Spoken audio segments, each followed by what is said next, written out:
कार्तिक माह में गलती से भी नहीं करना चाहिए 5 काम। माँ लक्ष्मी नाराज होती हैं। नमस्कार दोस्तों, आप सभी का स्वागत है हमारे चैनल हमारी संस्कृति में। हिंदू धर्म में कार्तिक माह को सर्वश्रेष्ठ महीना माना गया है। श्री हरि विष्णु के प्रिय माह कार्तिक में की गई पूजा पाठ अनुष्ठान स्नान दान से न सिर्फ पापों का नाश होता है बल्कि सुख सौभाग्य और धन में वृद्धि होती है, आरोग्य का वरदान मिलता है। कार्तिक माह में कुछ विशेष कार्य जरूर करने चाहिए। आइए जानते हैं कार्तिक माह में क्या करें और क्या ना करें। स्कंद पुराण में कार्तिक माह की महिमा का वर्णन किया गया है। कार्तिक के समान कोई महीना नहीं है, न सतयुग के समान कोई युग, वेद के समान कोई शास्त्र नहीं है और गंगा के समान कोई तीर्थ नहीं।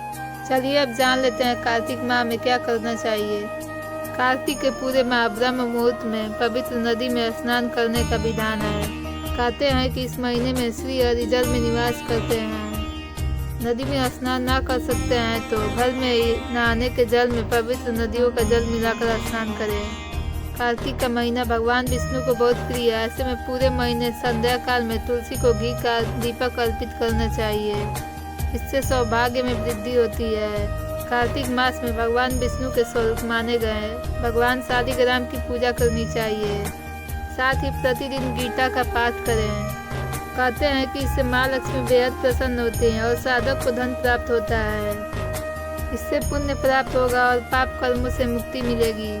निस्वार्थ भावना से किया गया दान कभी खाली नहीं जाता है, लेकिन अगर कार्तिक माह में किसी गरीब या असहाय को अन्न धन या कंबल दान करते हैं तो यह बेहद ही उत्तम माना जाएगा।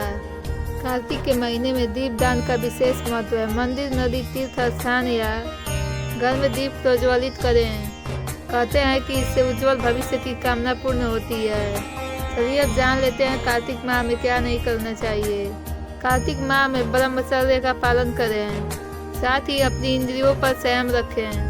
कार्तिक चतुर्मास का आखिरी और चौथा महीना होता है। इस दौरान पलंग का त्याग कर जमीन पर सोना चाहिए। कहते हैं कि इससे मन में सात्विकता का भाव पैदा होता है।